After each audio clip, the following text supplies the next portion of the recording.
Boa noite, galera! Tudo bom com vocês? Eu espero que vocês estejam muito bem, obrigada. Meu nome é Jordana e estamos começando mais um plantão, mais um sextou. Hoje nosso sextou não é de geografia, é história.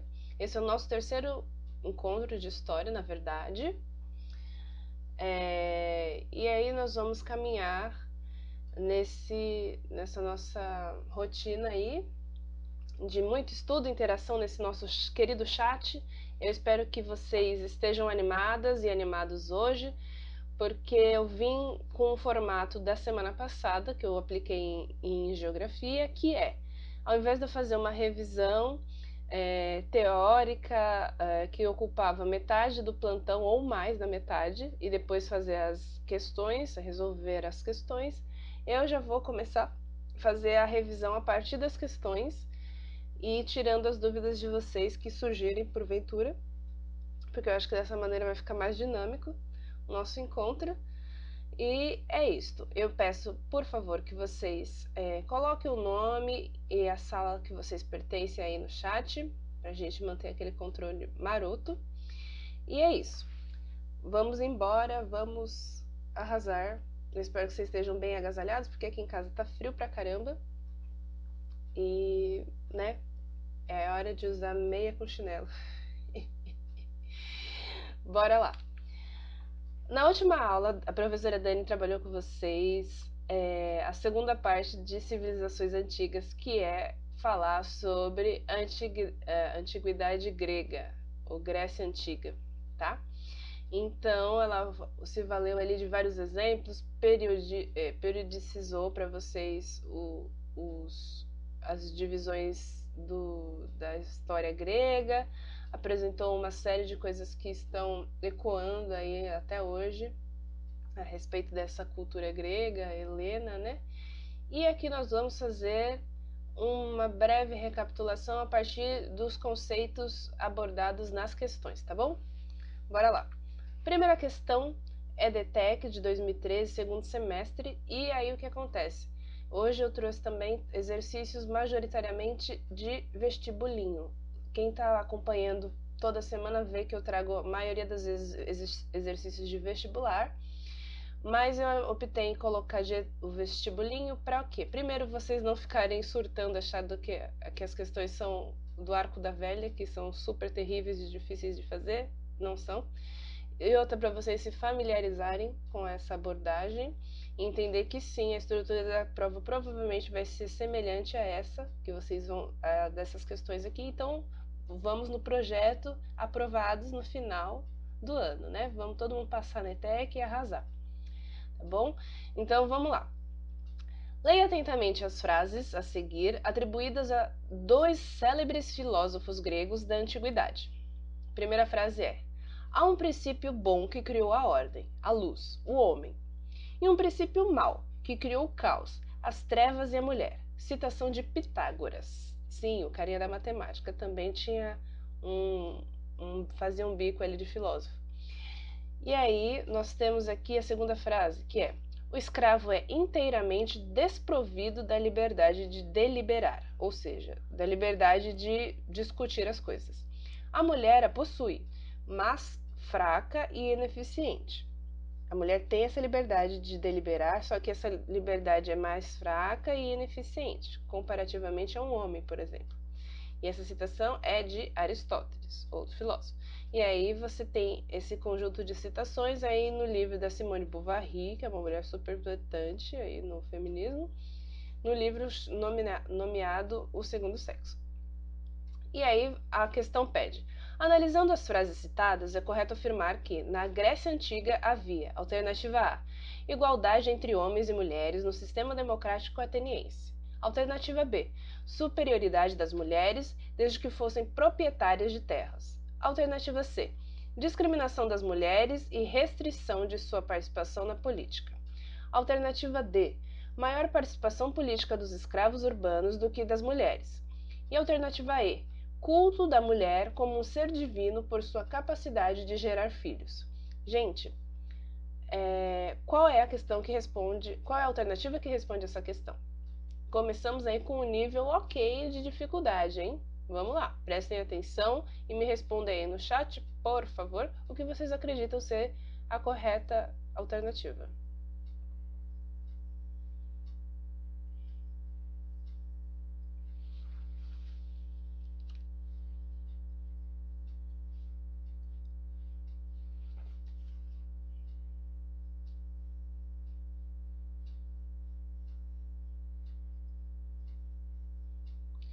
Muito que bem. Acertou quem colocou que a alternativa correta é a C, discriminação das mulheres e restrição de sua participação na política. Por que essa é a alternativa certa?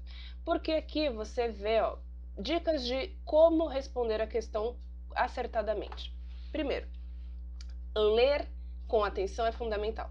Ela coloca, leia atentamente as frases a seguir atribuídas a dois célebres filósofos gregos, Aí a questão pede, analisando as frases citadas, ou seja, a sua resposta tem que ser uma coisa que seja coerente com aquilo que foi citado anteriormente. Então, é restrito a essas duas frases. Então, o que a gente depreende dessas questões? Há um princípio bom que criou o homem, que criou a ordem, a luz e o homem.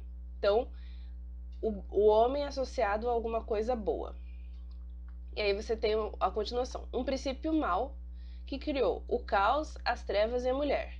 Então, mulher está associada a algo ruim. E aí você já tem aqui, aí a gente vai ver por que as alternativas estão erradas e só a C está certa. Aí ele coloca, analisando as frases citadas, é correto afirmar que a Grécia Antiga havia A. Igualdade entre homens e mulheres. Não há igualdade entre homens e mulheres, porque o filósofo da época já considera que o homem é bom e a mulher é má. Então, não existe igualdade. Além disso, a outra citação reitera essa ideia de que não é uma igualdade quando ele coloca que a mulher possui uma liberdade mais fraca, ineficiente. Então, não é uma liberdade total. Então, já está errado essa aqui. Aí a alternativa B fala superioridade das mulheres desde que fossem proprietárias de terra. Nessas duas frases foi falado alguma coisa sobre propriedade de terras? Não. Por que não vai estar... Então, por que ela não vai responder essa questão? Porque não tem. Porque eles pedem aqui, para você responder, você tem aqui analisar as frases citadas. Analisou a frase citada, não fala nada sobre isso daqui, então tá errado. Aí a C a gente sabe que é a certa. Aí você tem a D. Maior participação política dos escravos urbanos do que as mulheres. Não, eles falam aqui, que a mulher possui uma liberdade de deliberar, ou seja, de participar do debate, né, da discussão da política, que é mais fraca e ineficiente. O escravo é inteiramente desprovido de liberdade. A mulher possui uma liberdade de deliberar, só que ela é mais fraca e ineficiente. Mais fraca que a do escravo? Não. Mais fraca em relação ao cidadão, que é quem pode exercer a plenitude do direito político, tá? A Dani falou já com vocês quem é cidadão, né? Mas eu vou retomar depois. Aí, a alternativa E coloca culto da mulher como um ser divino, por sua capacidade de gerar frutos. Falou alguma coisa sobre divindade da mulher ou gestação aqui, gravidez? Não foi falado, então não pode ser a questão alternativa E.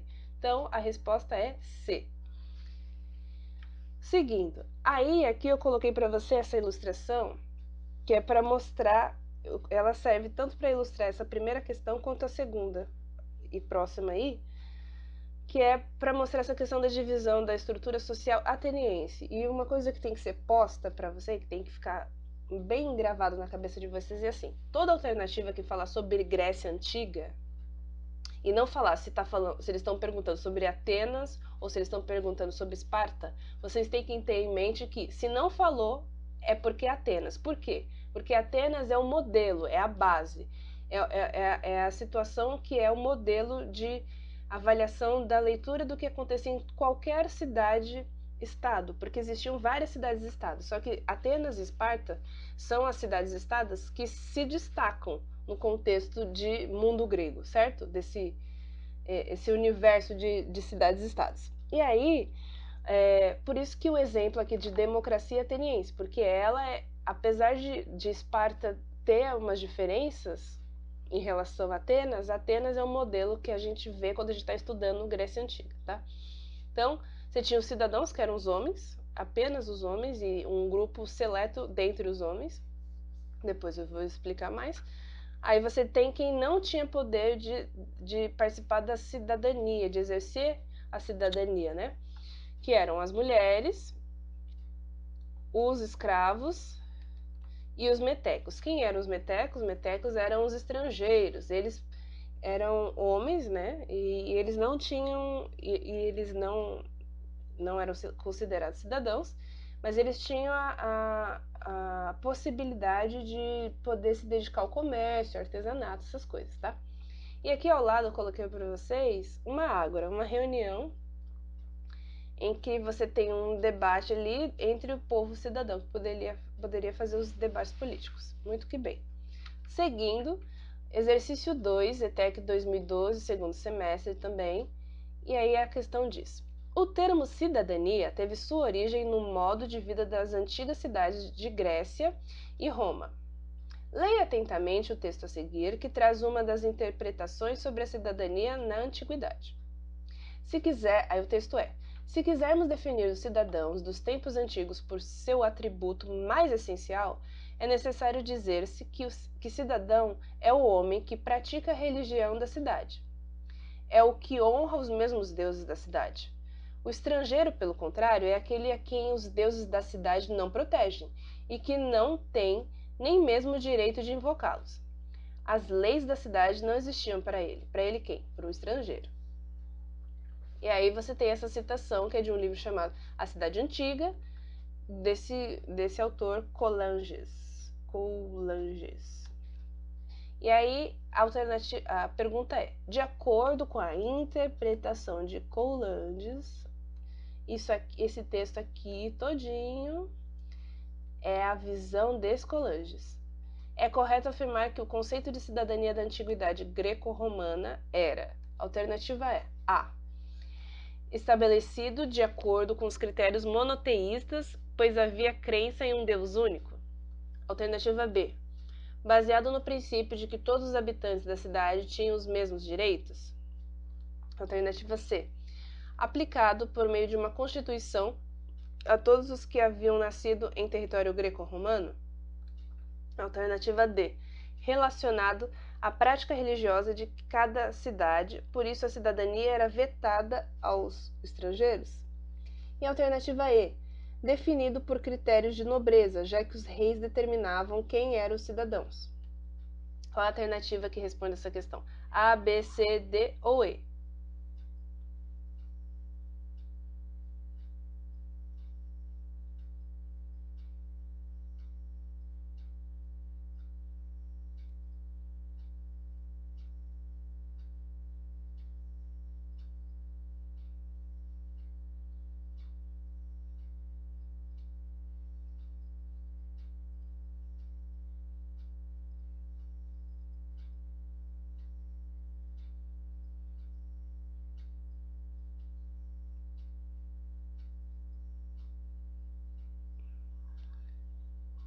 Gente, a alternativa que responde essa pergunta é a alternativa D. D. Então, o que foi dito? De acordo com a interpretação do Carinha, é correto afirmar que o conceito de cidadania na antiguidade greco-romana era relacionado à prática religiosa de cada cidade, por isso a cidadania era vetada aos estrangeiros. Vetada é proibida, tá? Então a cidadania não era possível para aqueles que fossem estrangeiros. Por quê? O texto ele vai colocar o estrangeiro, pelo contrário, é aquele a quem os deuses da cidade não protegem. Então, se os deuses da cidade não protegem, ele não tem parte com esse Deus, com esses deuses, e não tem nem mesmo o direito de invocá-los. Então, eles não tinham como acessar esse Deus. Então, e aí ele coloca o que aqui? Se quisermos definir cidadão dos tempos antigos por seu atributo mais essencial, é necessário dizer-se que cidadão é o homem que pratica a religião da cidade. Se os deuses não aceitam o estrangeiro e os estrangeiros não têm o mesmo direito de invocá-lo, então eles não estão praticando a religião da cidade. Então eles não podem ser cidadãos, tá? Esse é o entendimento dessa questão. Só que aí vou justificar o porquê das outras estarem erradas. De acordo com a interpretação de Colanes, é correto afirmar que o conceito de cidadania da antiguidade greco-romana era estabelecido de acordo com critérios monoteístas? Não, não é monoteísta, cresce de um Deus único, não, porque o texto já coloca aqui, ó, deuses da cidade, então não tem como ser A. B, baseado no princípio de que todos os habitantes da cidade tinham os mesmos direitos? Não, não tem igualdade, não é falado de que eles são têm os mesmos direitos, porque aqui ele fala, ó, os estrangeiros que não têm nem mesmo o direito de invocá-los. Então, se eles não têm o direito de invocá-los, eles não tinham como serem lidos como iguais, entendeu? E aí, alternativa C.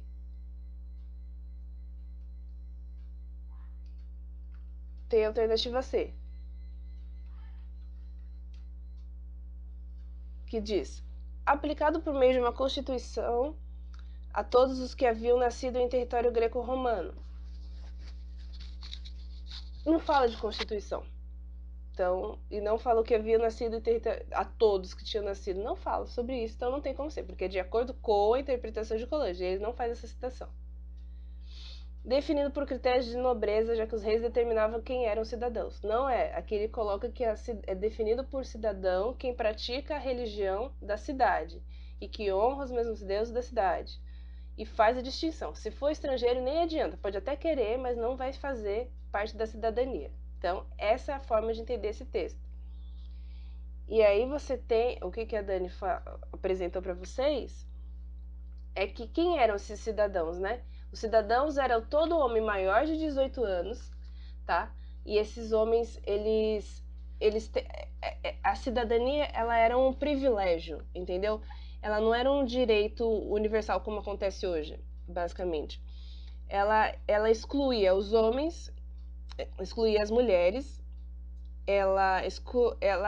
o cidadão é o homem maior de 18 anos que era livre, então os escravos estão excluídos. E eles tinham que ser filhos inatos de pessoas dentro da polis, então é uma exclusividade de nacionalidade, então os estrangeiros não podiam, os estrangeiros que aqui eu coloquei, que em Atenas eram chamados de metecos, eles não poderiam participar então, se esse estrangeiro fosse maior de 18 anos, livre, mas ele não fosse filho de uma pessoa que é ateniense, né, de uma mãe ateniense, né, neto de um ateniense, ele não podia ser considerado um cidadão. E ainda ele existia um caráter de posses, então você tinha que ter uma propriedade de algumas terras, então isso já excluiu os pobres. Então, o direito da cidadania, ele era muito excludente, ou seja, ele era restrito a um grupo pequeno de pessoas. Essas pessoas que eram tidas como cidadãos, esses homens que eram lidos como cidadãos, representavam aproximadamente 10% só da população. É um número muito, muito pequeno, tá? E aí o que acontece? A cidadania deles era exercida de forma direta, ou seja, eles não tinham a eleição de representantes. Eles iam para uma praça pública e reuniam-se nessas reuniões que chamam-se ágoras, e aí eles debatiam sobre as questões da cidade, como que eles iriam resolver os problemas da cidade. Então, cada um tinha igualmente a mesma possibilidade de fala, mesmo assim, direito à voz, né, que a gente fala, lugar de fala, eles tinham, e aí eles se colocavam e debatiam todos os problemas, até problemas jurídicos.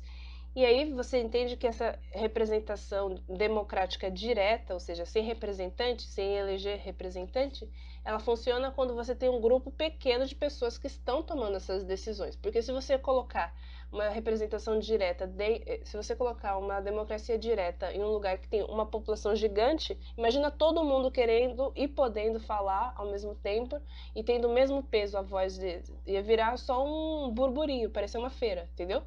E aqui, como você tem um grupo pequeno dentre a população que pode ser cidadão, que é considerado cidadão, então fica possível essa reunião e esse debate. tá? Próximo exercício, também da ETEC, do ano de 2011, no primeiro semestre, que diz: por volta de 2500 a.C., os gregos realizavam festivais esportivos em homenagem a Zeus, que reuniam representantes de várias cidades-estados.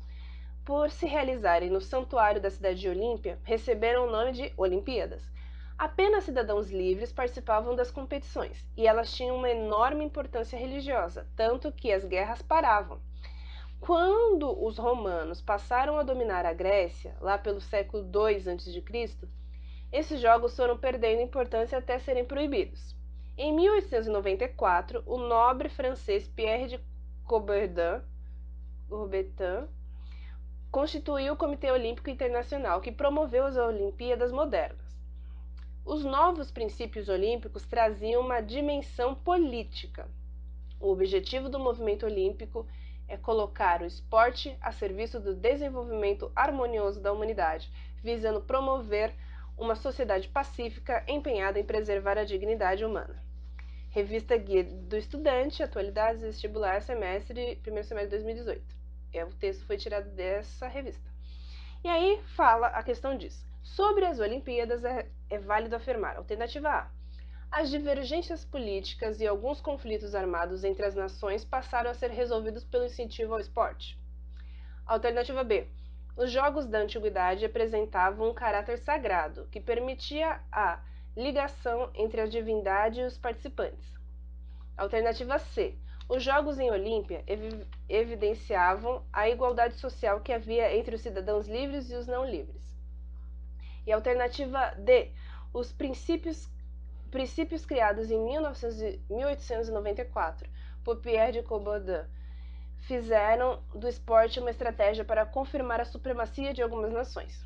E a alternativa E, o Comitê Olímpico Internacional, em 1894, decidiu manter a importância religiosa que era característica dos Jogos da Grécia Antiga. Qual é a alternativa correta? A, B, C, D ou E?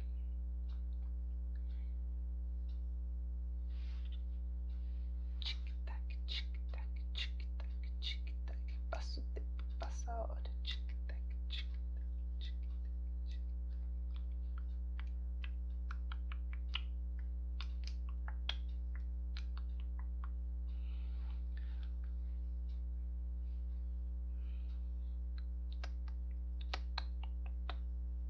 Vamos lá, galera.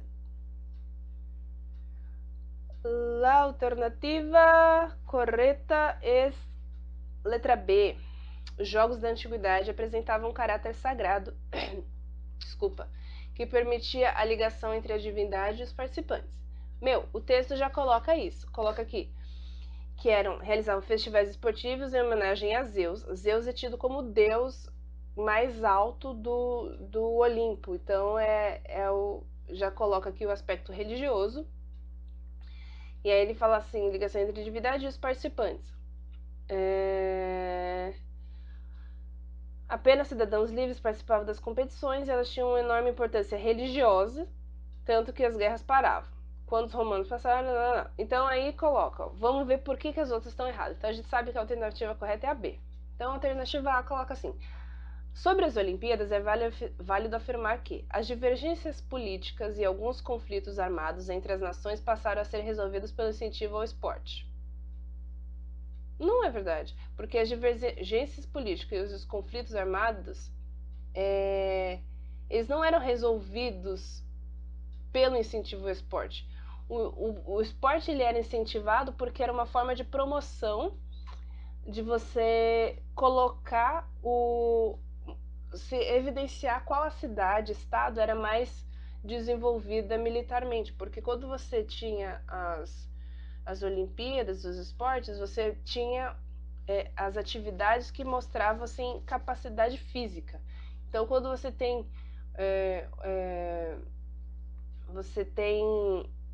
essa coisa, você está fazendo uma autopropaganda. E aí eles pausavam as guerras, mas também não é 100%, tá? Eles pausavam as guerras e não é que eles passaram a ser resolvidos incentivando a escolha. Eles davam uma trégua nas guerras, mas depois voltava tudo ao normal. E aí a C. Os Jogos em Olímpia evidenciavam a igualdade social que havia entre cidadãos livres e não livres. Isso não é verdade. Então, daqui nem tem como ser resposta. Porque se existem cidadãos livres e não livres, então eles não são iguais, né? Para eles serem livres ou para eles serem iguais, eles teriam que ser todos livres ou não, todos não livres. Alternativa D, que também está errada, fala assim: os princípios criados em 1894, ou seja, na idade moderna, né, idade contemporânea que a gente tá recente, né, por Pierre de Coubertin, fizeram do esporte uma estratégia para confirmar a supremacia de algumas nações? Não. Aqui, ó, o objetivo do movimento olímpico do Coubertin era colocar o esporte a serviço do desenvolvimento harmonioso da humanidade. E aqui, toda ideia supremacista de supremacia, ela está pautada na desigualdade e na superioridade de raça. Então, não tem como ser essa daqui. E a alternativa de raça ou de grupo, tá? Então, não tem como ser uma coisa que não é um desenvolvimento harmonioso. Então, não tem como ser essa daqui. E a alternativa é: o Comitê Olímpico Internacional de 1894 decidiu manter a importância religiosa que era característica dos Jogos da Antiga Grécia. Não. Ele não fala sobre a manutenção de uma visão religiosa, de um aspecto religioso. Só coloca aqui que os novos princípios olímpicos traziam uma dimensão política, não uma visão religiosa. Só coloca que é o desenvolvimento harmonioso da humanidade, visando promover uma sociedade pacífica, empenhada em preservar a dignidade humana. Só. Então não fala nada sobre religião, visão religiosa, então a alternativa correta é a alternativa B. E aí é que eu coloquei para vocês algumas ilustrações sobre as Olimpíadas gregas, né? Elas aconteciam de 4 em 4 anos, tá? E aí aí eu coloquei para vocês essa foto maior, ela é de uma luta que eles disputavam. Existiam vários tipos de lutas, tá? Uma que você tipo, existia luta no estilo de boxe, que é pugilato. Aí tinha o pentatlo, que era uma atividade composta de luta, corrida, salto em distância, arremesso de dardo e de disco. Você tinha corrida de cavalo, corrida a pé mesmo, que nem está ilustrado aqui na cerâmica. E aí eles competiam, gente, nus, peladões, entendeu? Só homem podia assistir, só homem podia competir. E era essas coisas assim, pegação mesmo, no sentido de atracar com os outros ali no mano a mano. E aí tinha luta que tinha restrição só de não pode meter a mão no olho do cara. Aí tinha luta que não podia mexer nos genitais e não podia, mas podia quebrar o dedo, por exemplo. Então tinha umas paradas assim bem sinistronas.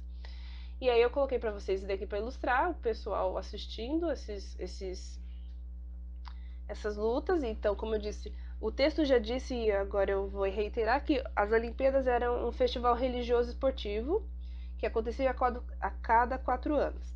E aí existia uma trégua entre as cidades, as cidades e estados. Então, se elas estivessem em guerra, existia uma trégua para que o pessoal conseguisse se deslocar para a cidade em que estava acontecendo a Olimpíada. Aí ela tinha essa questão de que, como todo mundo ali era heleno, né? Que é uma coisa que a Dani também colocou, que é essa visão cultural de você, identidade do sentido amplo da coisa, né? De você se ver como um povo relativamente uniforme, facilitava essa situação de você propor uma trégua durante a realização do evento. E aí era uma coisa assim de rivalidade mesmo. As pessoas, elas se empenhavam durante as Olimpíadas, porque os atletas, eles eram atletas profissionais, ou seja, eles eram remunerados para poder só se prepararem para ter um excelente resultado. E aí, por quê? Porque isso ia servir de propaganda da cidade-estado que eles estavam representando.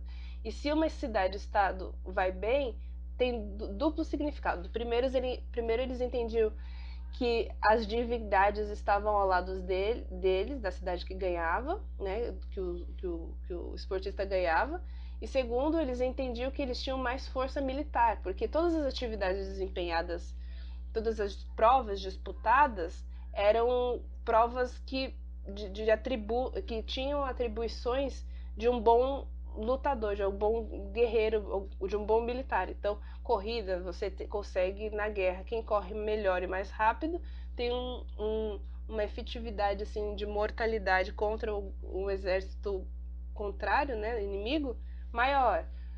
Então, tinha isso. E aí existia essa... Então, isso que exemplificava que, tipo, como se fosse um favorecimento dos deuses em relação àquela cidade-estado, aquela polis, e também representava um melhor preparo militar. Então, já, tipo, as outras cidades-estados que perdiam já ficavam assim, aí aquela ali tá melhor preparada, e tem que ficar esperto se eles quiserem entrar em guerra contra a gente. Aí aqui eu coloquei o Discóbulo, que esse daqui na verdade é uma réplica da estátua do Miron, que foi o artista responsável por fazer essa estátua. E esse Miron é da grego, né? E ele fez em bronze, e aí tem várias réplicas, e aí você vê a exaltação da forma física grega, né? Qual que é o ideal de beleza deles? A proporção matemática, aquela questão do corpo em equilíbrio. E aqui você verifica esse ideal grego, o ideal de corpo grego, tá? Aí, exercício 4, nosso penúltimo exercício. O exercício diz assim: a história da Grécia Antiga está dividida em 4 períodos que se estende do século 20 ao século 4 a.C. São eles: alternativa A, pré-homérico, homérico, arcaico e clássico. Alternativa B, greco-romano, dórico, homérico e clássico. Alternativa C, ateniense, clássico e helenístico. Alternativa D, helenístico, homérico, ateniense e clássico. E alternativa E, greco-romano, pré-homérico, clássico e helenístico.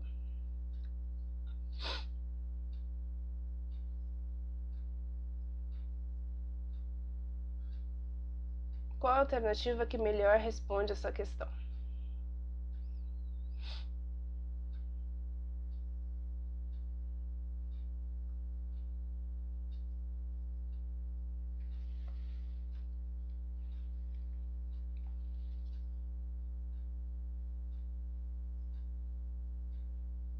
Esse daí é só lembrando a aula para responder, hein, gente?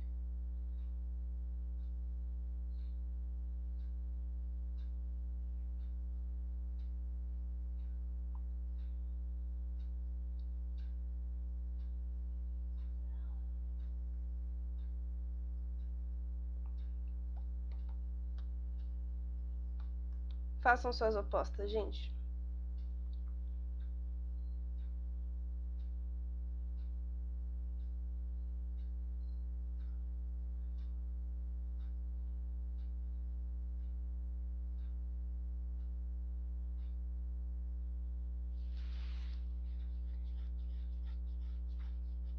Acertou que respondeu a alternativa E, greco-romano, pré-homérico, clássico e helenístico. Tá bom?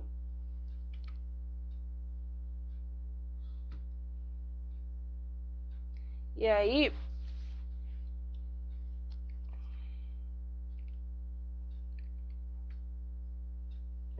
aqui, ó, tem umas subdivisões, né? Coloquei para vocês. O pré-homérico, ele também leva o nome de creto-micênico.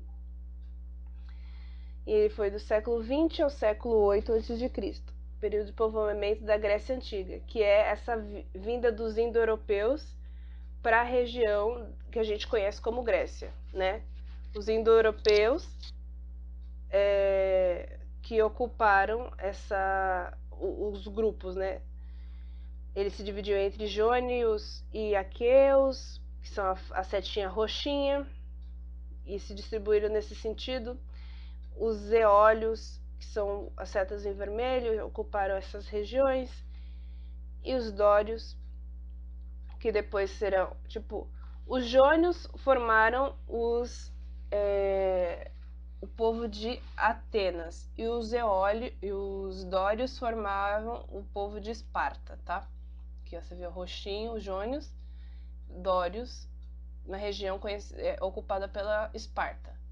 E aí você tem período homérico, que é de Homero, o líder, né, político.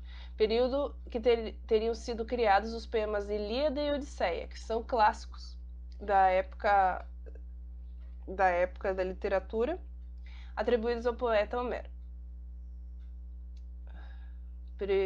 Eu falei líder Homero, né? Poeta Homero, desculpa. Período arcaico, caracterizado pela formação das cidades-estados gregas, polis. Por quê? Porque nesse período nesse período arcaico que você tem os genos, que eram aquelas tribos que abandonam o nomadismo e se tornam sedentários. À medida que os grupos já estavam aumentados desde lá do final do período paleolítico, do período neolítico, os grupos humanos já estavam avolumados, já estavam maiores. Você vê esse grupo de genos, que é aglomerado de outros pequenos grupos, e aí eles começam a se sedentarizar e formar as polis, que são as cidades-estados gregas, tá? Aí depois você tem o período clássico, que é o período que é compreendido aqui entre o século V e IV a.C., período no qual as cidades gregas atingiram seu apogeu cultural, consolidando a cidade-estado como forma de organização política. Aqui eu coloquei essa ilustraçãozinha aqui para colocar como exemplo do que é representado na Ilíada e na Odisseia, que são que é essa produção literária do período homérico.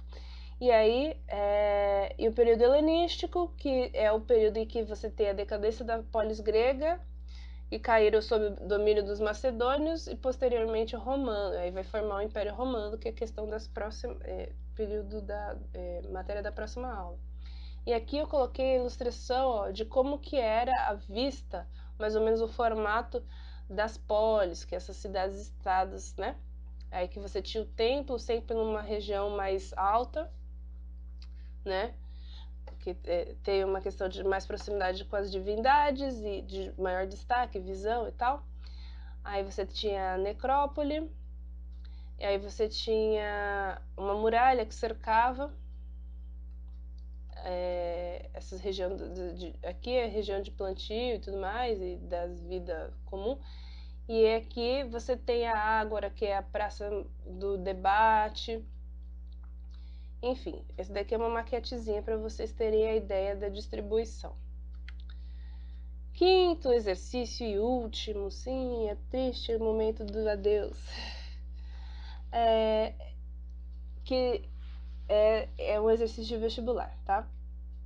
E aí diz o seguinte: a respeito da Liga de Delos, que seria a base do imperialismo ateniense, podemos dizer corretamente. Alternativa A: decorreu da aliança de cidades gregas e persas contra a expansão macedônica.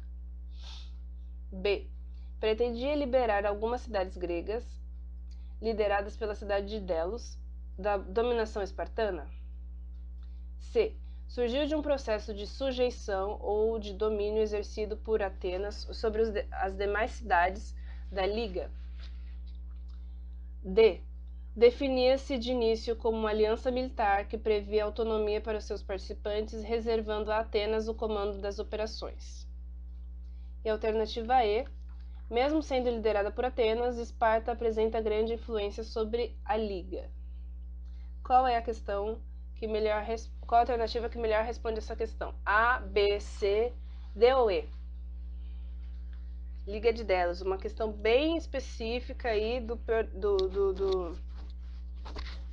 da história da Grécia Antiga, e que vocês certamente já estão craques, estão sabendo muitíssimo, porque a professora Dani trabalhou com vocês isso.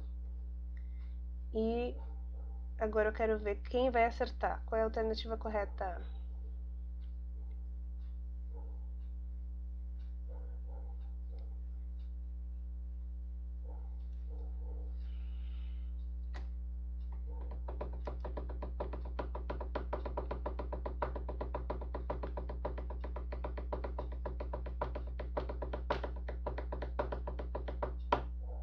Acertou quem disse que é a D.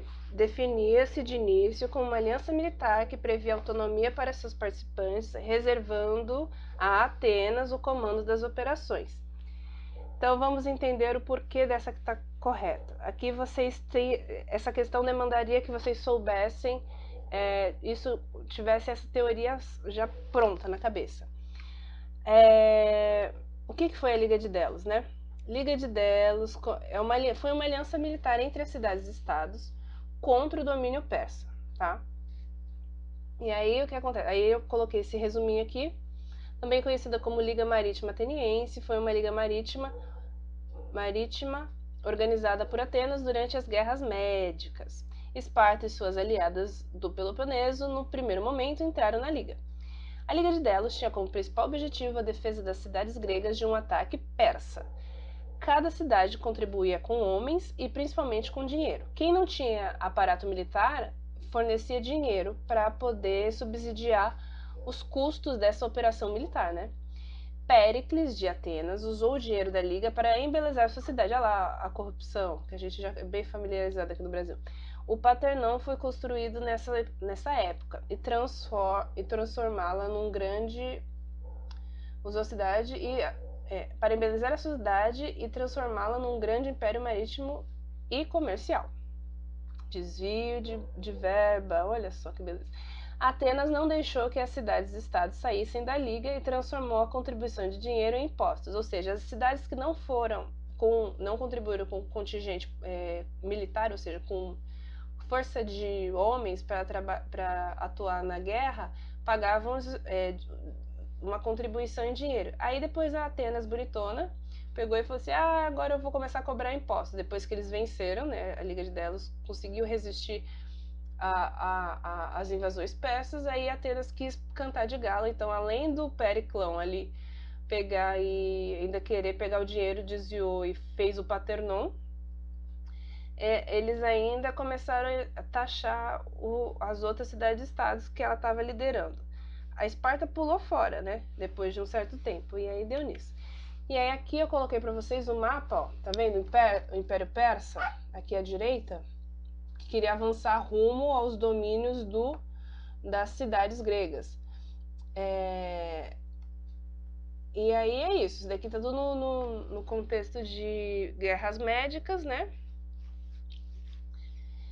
E o que mais que eu tenho para dizer? Acho que eu já falei bastante. Aqui a legenda não tá dando para ver muito bem, mas aqui tá em lilás e roxinho, tá colocando Atenas e os estados da Liga de Delos. Em amarelo claro tá Esparta e seus aliados, que é esse amarelo mais opacozinho aqui, ó. Aqui e aqui. Esse aqui, os neutros, o amarelo mais forte, quem não se envolveu na Liga de Delos, essa galera aqui. De batalhas de guerra do Peloponeso, enfim, é isso. Gente, muito obrigada pela atenção de vocês, sempre um prazer compartilhar esse aprendizado, esse momento, esse ambiente virtual de conhecimento e trocas. Eu aprendo muito quando eu me preparo para poder fazer esses plantões com vocês, então tem sido muito gratificante pessoalmente, tá? E também saber que eu tô aqui podendo servir de instrumento para fixar conteúdo na cabeça de vocês e desenvolver uma rotina aí de maior contato com a matéria de história, geografia, e também na expectativa de que vocês estejam separando um tempo semanalmente realmente para se manterem exercitando essa massa cinzenta que tem aí dentro da caixa craniana de vocês, né? Então, vamos manter o foco. Eu sei que é difícil, eu sei que estudar é uma coisa cansativa, chata muitas vezes, mas é o seguinte, a gente tem duas opções: ou a gente estuda e aí a gente minimamente vai ter uma diferença em relação àquilo que a gente tava, tinha como natural, então a gente aprender sempre é interessante, sempre é construtivo, ou a gente se acomoda em não aprender e arca com as responsabilidades, porque sim, vai fazer diferença no futuro, sim. Infelizmente a gente vive uma sociedade meritocrática, então se a gente não dançar conforme a música, a gente vai ter uma dificuldade maior na busca por outros caminhos. Então, minimamente, não é se resignar, mas é cumprir com alguns protocolos para poder ter maior autonomia futuramente. Então é isso, gente. A palavra de hoje, a de quem é ser bem-sucedido é algo relativo. Não se meça pela régua dos outros. Então é isso, não se comparem. E o que é ser uma pessoa de sucesso para você pode não ser o mesmo referencial do que seja para outra pessoa. Então, seja você quem define o que é sucesso na sua forma de viver. Beijos de luz para vocês, um ótimo resto de noite nessa sexta-feira fria. E que vocês estejam atentos e atentas que amanhã tem aula EAD no Projeto Raízes para você. Um beijo, tchau, tchau!